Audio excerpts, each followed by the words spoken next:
ప్రజల మధ్య ఉంటూ వాళ్ళ సమస్యలను తెలుసుకుంటూ వాటిని పరిష్కరించేలా చేయడమే ప్రజాప్రభుత్వం అంటారు. ప్రస్తుతం చంద్రబాబు ప్రభుత్వం ఇదే చేస్తుంది. గత వైసీపీ పాలనలో జగన్ మంత్రివర్గం అసెంబ్లీని కౌరవ సభగా మార్చి ఇష్టారాజ్యంగా వ్యవహరించారు. కానీ ఇప్పుడు అసెంబ్లీ అంటే ప్రజల్లో ఓ ప్రత్యేక గౌరవభావం ఏర్పడింది. తాజాగా నర్సాపురం నియోజకవర్గ జనసేన ఎమ్మెల్యే బొమ్మిడి నాయాకర్ అసెంబ్లీ వద్ద ప్రత్యేకంగా కనిపించారు. సందర్శకులు, మీడియా ప్రతినిధులు అందరూ ఎవరా ఎమ్మెల్యే అంటూ ఆయన గురించి కనుక్కునే ప్రయత్నం చేశారు. ఆయన మత్స్యకారుడి వేషధారణలో వల, చేపల బుట్ట పట్టుకొని కుడాలి నుంచి అసెంబ్లీ ప్రవేశ ద్వారం వరకు నడుచుకుంటూ వచ్చారు. ఆయన గురించి అందరూ ఆరా తీసి చివరకు అధికార కూటమి ఎమ్మెల్యే అని తెలియడంతో ఆయన ఎందుకిలా వచ్చారని కనుక్కునే ప్రయత్నం చేశారు. రాష్ట్రంలో 970 కిలోమీటర్ల తీర ప్రాంతం ఉంది. కానీ సంప్రదాయ మత్స్యకారుల జీవనం దుర్భరంగా ఉంది. వచ్చే 5 ఏళ్ల వరకు అండగా ఉంటామని చెప్పేందుకు ఇలా వచ్చాని ఎమ్మెల్యే నాయకర్ తెలిపారు. పశ్చిమ గోదావరి జిల్లా నర్సాపురం జనసేన పార్టీ ఎమ్మెల్యే బొమ్మిడి నాయకర్ 2024 ఎన్నికలలో గెలిచిన బొమ్మిడి నాయకర్ మత్స్యకార సామాజిక వర్గానికి చెందిన వ్యక్తి. దీంతో తొలిసారిగా అసెంబ్లీలో అడుగుపెడుతున్న వేళ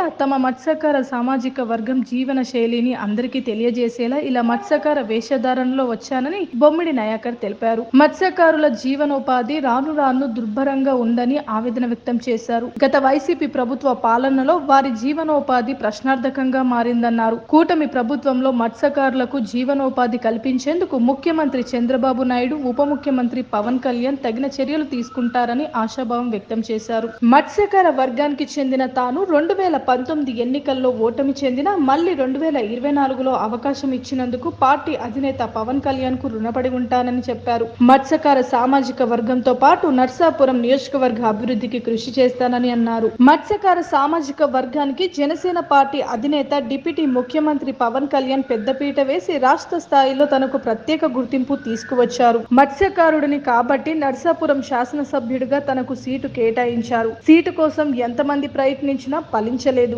మత్స్యకారుల పట్ల పవన్ కళ్యాణ్ కున్న నమ్మకాన్ని వమ్ము చేయకుండా మత్స్యకారులంతా ఏకతాటిపైకి వచ్చి తనకు అఖండ విజయం చేకూర్చారు. అందుకే నా గెలుపు నా జాతికి అంకితం ఇస్తూ ఈ రోజు శాసనసభ్యుడిగా ప్రమాణ స్వీకారం చేయడానికి మత్స్యకారుడిగా అడుగుపెట్టా. అట్టడుగు స్థాయిలో ఉన్న మత్స్యకారుల సంక్షేమమే దైవంగా సేవలందించి నియోజకవర్గ ప్రజల రుణం తీర్చుకుంటానని ఎమ్మెల్యే బొమ్మిడి నాయకర్ అన్నారు.